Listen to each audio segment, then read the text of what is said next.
this week's episode of VIP Boxing's Bell to Bell podcast, whether you're watching us on YouTube, Spotify, iTunes, or whatever product you listen to your pods on. Thank you very much. And regular guest on this week, voice of Sky. He scribbles books, writes books, say whatever you want. Andy Clarke. How are you, Andy?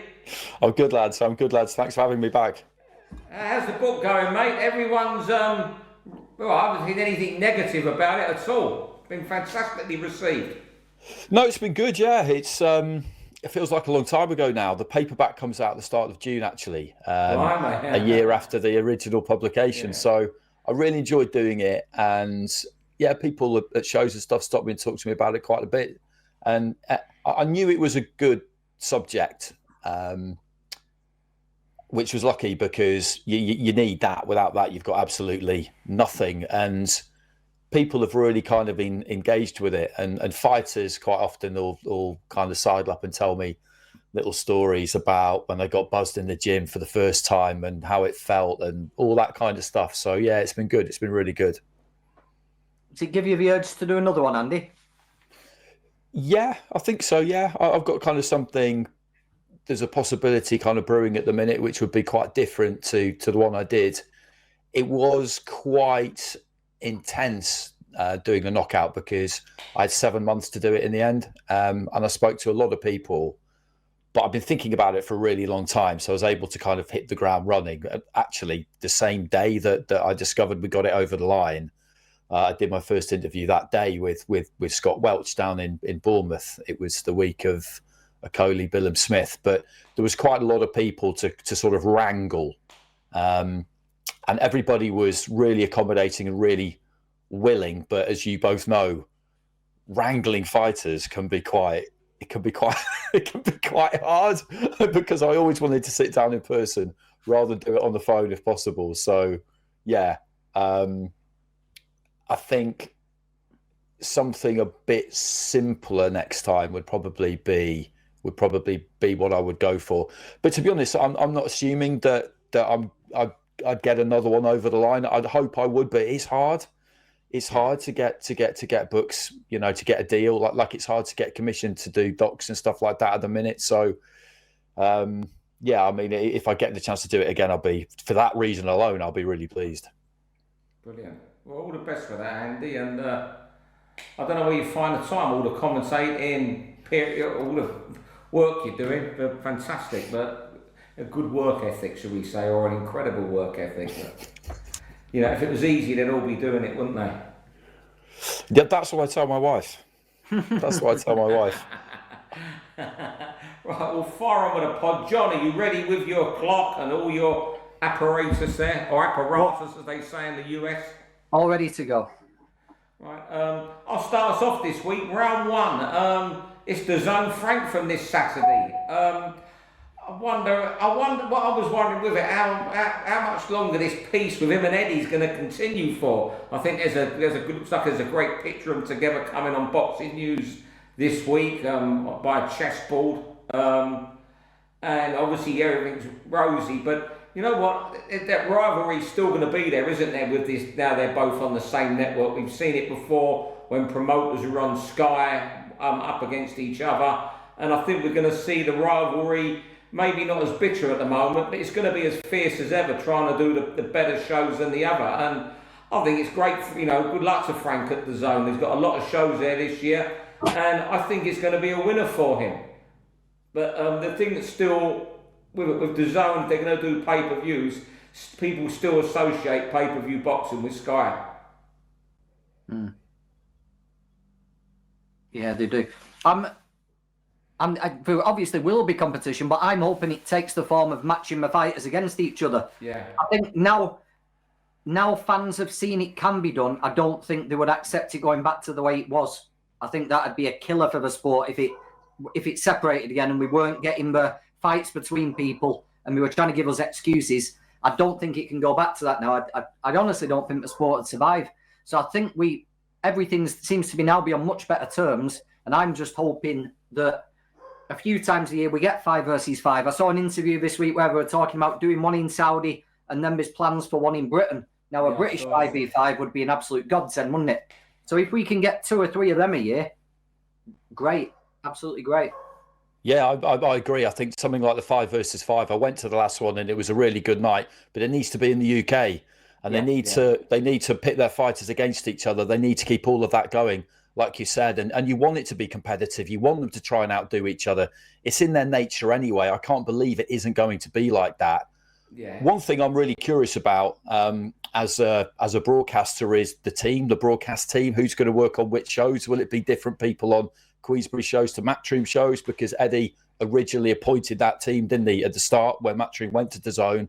How's that all going to work? I saw today that Carl Frampton has gone to DAZN, which people kind of expected, but hadn't really been announced. So, yeah, with that kind of industry head on, I'm interested by all of it. But it's going to be fascinating. Yeah, I was led to believe it would be separate teams, but who knows? Who knows what's gone on? And that was 2-3 months ago when it was all in his infancy. And the only name I was told straight away going was Carl Frampton. Yeah, I've not heard that much else. Yeah, that's all I heard. There we go. Round 2, John. I think you'll be down the road from me here at the new Co-op Live or the Co-op Arena on Saturday night. Is the loser leaves town? Joyce v Hrgovic. Well, you told me the loser leaves town earlier on. The loser definitely leaves town on Saturday night, but whoever loses this fight can't possibly hope to continue at any kind of level. Probably all of us speak for you two. I think we all think Joyce should probably retire anyway. If Hrgovic gets beaten by Joyce, then at this stage, then he's got nowhere to go. Funnily enough, after seeing the way Hrgovic came back under pressure against Dubois, Joyce would have been his absolute kryptonite 3 years ago, wouldn't he? That would have been the man to really hold Hrgovic up to the flame. But at this stage, I think we've got to make Hrgovic a real heavy favourite. And sadly, he's a big favourite for Juggernaut on this podcast, isn't he? Sadly, I think it'll be the last time we see Joe in the ring.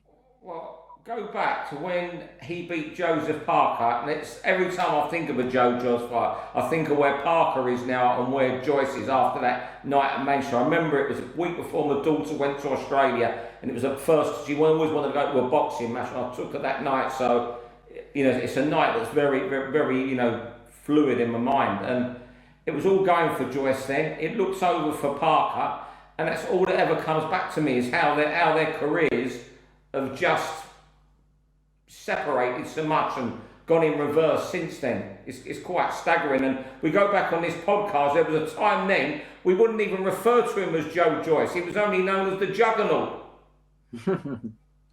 Yeah, it is kind of amazing, isn't it, really? And it gives you a sense of how fleeting your window can be, because he took those fights, the fight originally with Zhang, it was supposed to be won because he was supposed to win.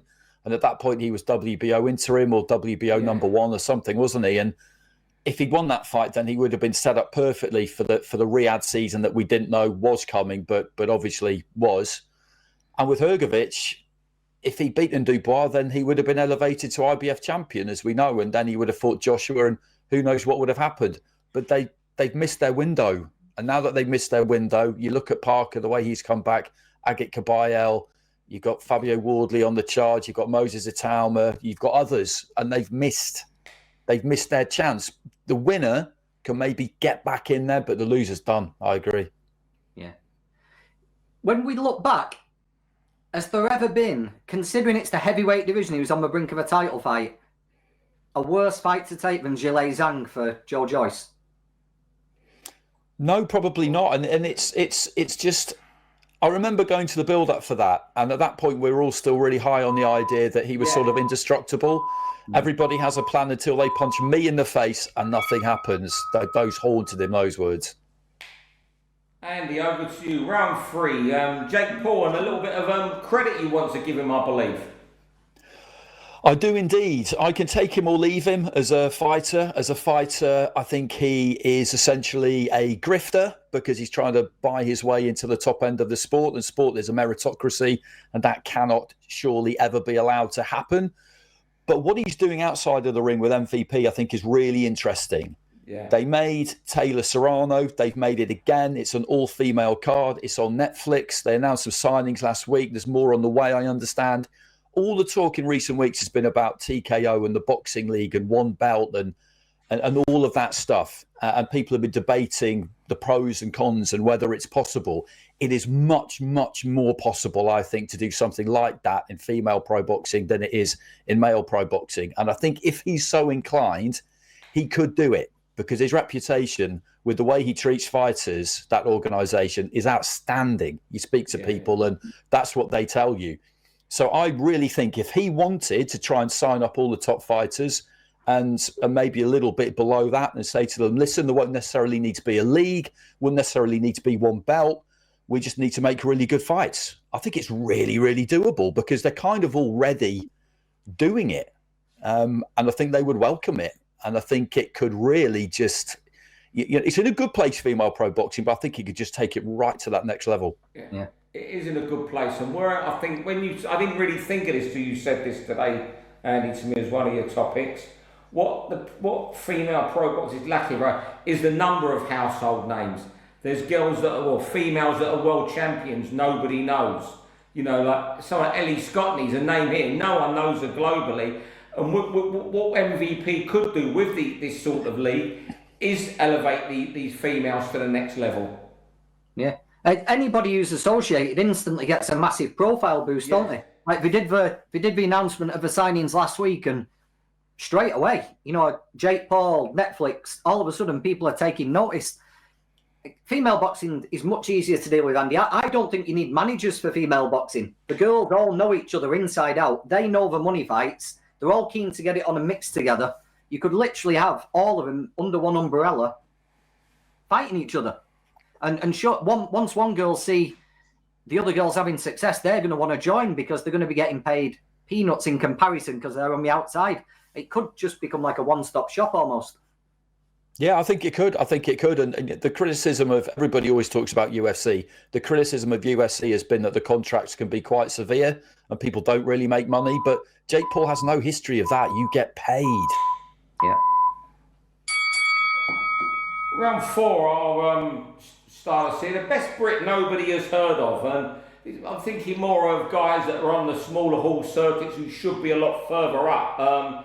This Saturday at Sunderland Live, it used to be the Rainton Arena, VIP boxing, I've got a show. Travis Walters is on that, 10-0, 5 KOs, I think 160, 170 amateur fights. There's a boxer who should be on the big stage, or not topping bills, but certainly have a TV deal. It sounds a mad comparison. I'm not saying he's another Joe Calzaghe, the fighting style of ease where he throws a million punches around. I think he's great watch, and I think he's made for TV. And second fighter I want to mention, you may or may not know, there's a little guy up in Hull called Logan Richardson, who won the English bantamweight title. Yeah, where's he gone? This guy is boxer. He won it at the weekend. Yeah. He's had 2 big wins away from home on a VIP card. He absolutely annihilated Jake Harrison. Incredible knockout. He had another highlight reel performance the other night on the Nielsen Boxing Show. No one knows him. He's with a little stable. He's trainer and manager either. 2 fights away from home. That I'm not saying he's going to ever be a world champion. He's made for TV with his personality and his all-action style. They're my 2 boxers. Yeah, Logan's a great lad. Do you know what? He completely slipped out of my mind. I remember speaking to him after he got that knockout.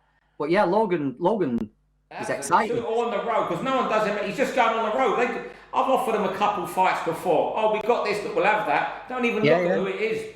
Yeah, he's good. But I think Bobby Faulkner from Crawler's Gym. Good fighter, yeah. Everybody around Manchester knows Bobby. When he's sparring, he's good. He's really, really good. A really good lad as well. Just had a real slow start. I think he's 10-0, 2 stoppages, but he's got a really natural style. He can box. He can punch harder than 2 knockouts because he's fighting all journeymen.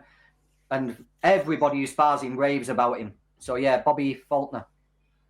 I went a bit off topic with this because I should have checked with you whether you meant current or just generally.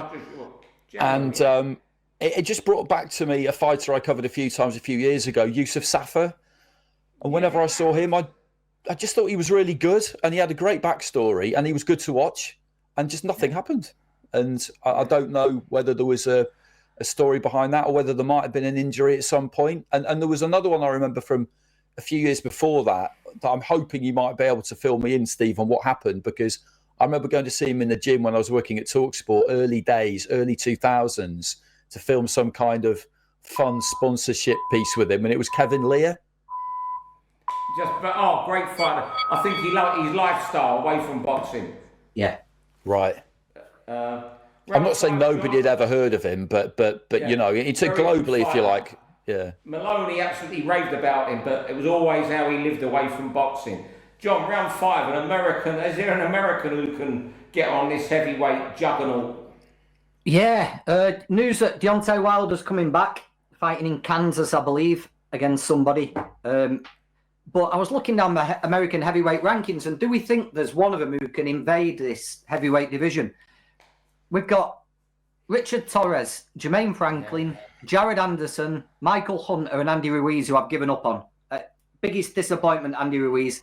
Of all of them, I think Jermaine Franklin's the best. Yeah, and he would probably be the one I would get him a mix. I think he could beat a lot of the guys in the top 15. But Richard Torres, I'm not sure about that, and everybody else has got massive question marks. So can you see an American heavyweight getting involved? Torres is getting a bit of attention. He thinks he's got Guido Vanelli, the Italian who used to be with Sam Jones, or might still be with Sam this weekend, who isn't a bad fighter. That's a decent fight for him, but beating Guido Vanello isn't going to get you anywhere near the Saudi money.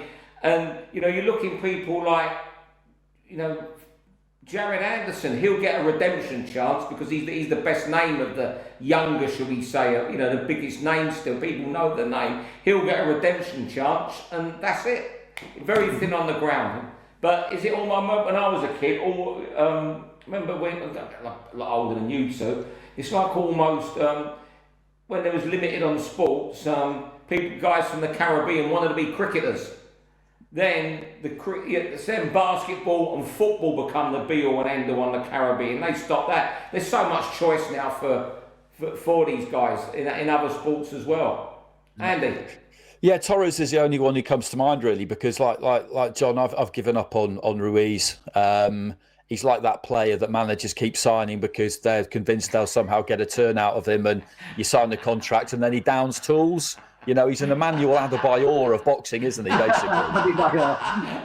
Brilliant. And, you know, I've given up on Michael Hunter. Michael Hunter was such a promising fighter, but it just hasn't happened for him. And Torres is decent to watch. He's a good fighter. He's not as small as people make out. I don't really see him, though, having the tools to get all the way to the top of the division, but he really is at the minute. He's the only one. But do you know what? Torres wants to fight.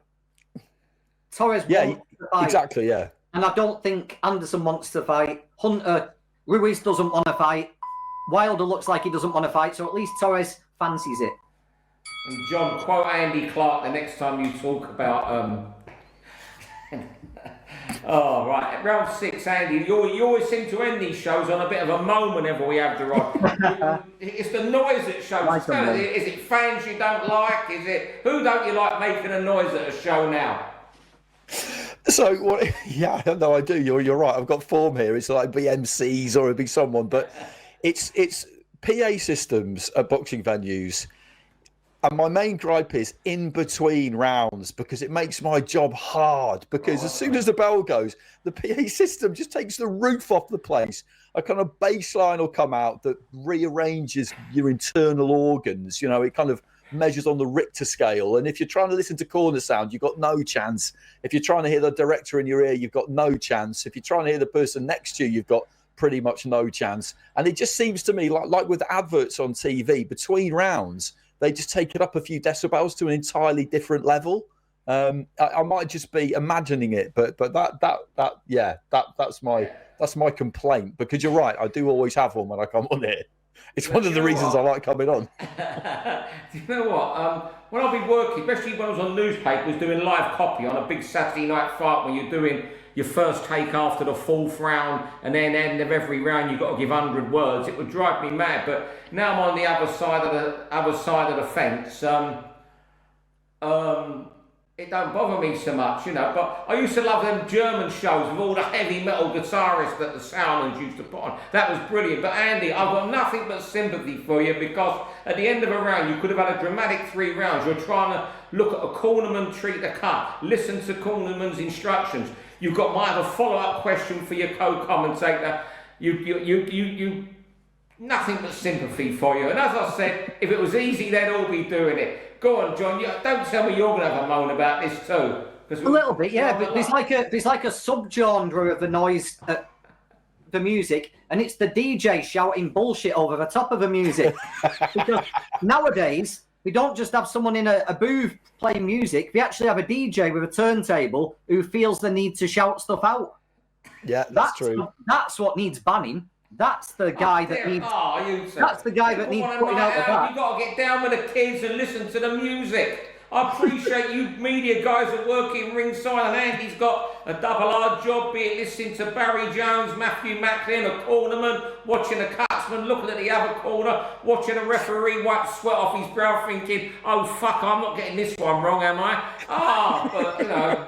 And now John's moaning about it. I'm all for noise. I love music. I'd have punk rock music blaring full blast out. I'd have the Sex Pistols playing live. The only thing I went to the last one I went to at a co-op. The only thing they were missing was the guy shouting, "Scream if you want to go faster." He was coming out with absolute rubbish. But hey, whatever. But I do look back very fondly on Soundland shows I went to as well, and Brilliant. They were so good. You'd actually have a live band, wouldn't you? And live acts, I tend to find can be very hit and miss. You know, like a live act bringing a fighter to the ring often doesn't really. It just doesn't really work. But yeah, it's just some good kind of soft rock, Central European soft rock. You can't. That's what it you used cannot. to be, didn't it? Yeah, you can't go wrong with it, can you? I know it's a cliche, but I'm sure weren't the Scorpions on one? I remember seeing the Scorpions on the Soundland show once. Well, I think they're German. They were a heavy metal band. Yeah, the Scorpions did do. I was thinking them, but I think they're from Germany. One of the biggest disappointments of my life actually was going to Hey Klitschko Hey in Hamburg. And there's me and 3 mates, and we'd sunk quite a lot of cash into it. The whole weekend was a complete disaster. It was freezing cold. It pissed it down with rain. We had floor seats, which was the wrong place to be. It was horrendous. Yeah. And Scorpions were supposed to be playing Wind of Change at some point on that night, and it just never happened. We were just waiting for it to happen, and it just never happened.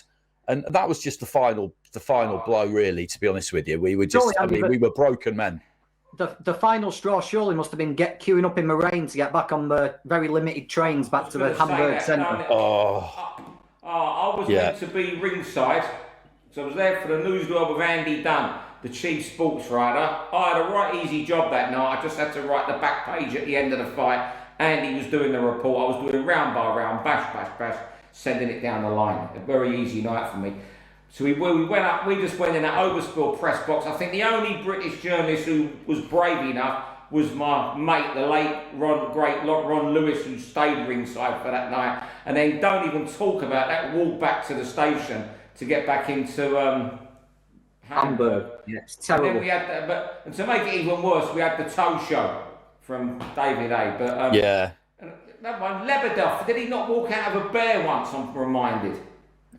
I mean, he was always quite military, wasn't he? He used to wear, he like combats almost, and definitely the hat anyway. I don't remember the bear, but that's entirely possible. I'm not ruling it out. I used to, but when Box Nation used to show the Sunday afternoon, they were my favourites. I was so laughing with some people the other day about the famous Wednesday night show with Cruiserweights. Hammer against Kudryashov and people like that. Yeah, Ola Afolabi. Bunsey always made me laugh, like military men crying with Russians walking out. I just used to love those shows. They were the best. We just go on about every week something that comes up that goes back to our Box Nation days, John, and no days ever beat them. No days beat them, but great times. Fellas, it's been a blast. We had 25, 26 minutes of chat tonight. Andy, I can't thank you enough for coming on, and we'll get you on again in the next few months, I hope. Please do. Where are you this week, Andy? You off this weekend, or you got to be somewhere this weekend? No, I'm off this weekend. I was at York Hall on Sunday for a top tier show, which was good actually. You know, good pace to it, good fights, good stoppage in the top of the bill. But no, I've got the weekend off this week. That's who we should have mentioned in British fighters. People need to be aware of Ursu, Konstantin Ursu. Yeah. Wow. Yeah. I'll tell you what, he's got a guy next who I matched, Ryan Amos, and Amos just calm, relentless. Doesn't punch, not a puncher, but he will be there all night. He's relentless, Ryan Amos. Good fight. And I think Johnny's putting that on at the end of May, I think, is it? He's got one on, I think, May the 25th or something like that. Yeah.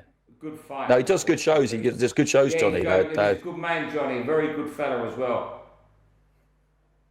John Evans, the other Johnny. I don't call you Johnny, you're John. Thanks very much, and you enjoy yourself at Co-op Live this weekend. I'm sure you will. Thanks everyone for watching or listening, and we'll be back next week. Thank you. For all boxing info, news and latest interviews, amateur and pro, across the north, click and subscribe. VIP Boxing Promotions. Also, Twitter, Instagram and Facebook.